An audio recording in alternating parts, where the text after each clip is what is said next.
Бүгін өзінің толықтығын қабылдай алмайтын бір ханыммен консультация өткіздім. Негізі толықтығы бар ханымдар көбінесе былай ойлайды, толық килосы бар адамдардың бәрі, что менің толықтығым менің өмірімде маған өте қатты мешает. Осы толықтығым болмаса, мен ең керемет жұмысты істер едім, ең керемет жігітке күйеуге шығып алар едім, ең керемет әдемі қызды алар едім деген сияқты да. На самом деле толықтық сіздерге мешать етпейді.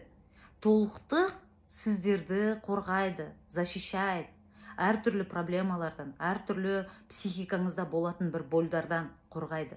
Проблема сіздің толықтығыңызда емес, проблема сол толықтықтың астында жатқан басқа да бір травмалардан. И жұмыс істеу керек немен? Ең бірінші толықтығыңызбен емес. Кінәлау керек бірінші өзіңіздің толықтықты емес, оның астындағы травмаларды.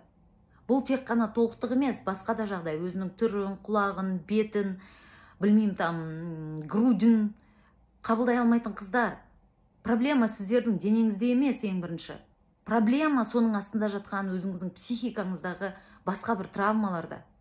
И жұмыс істеу керек именно сол травмалармен, именно дене бітіміңізбен емес.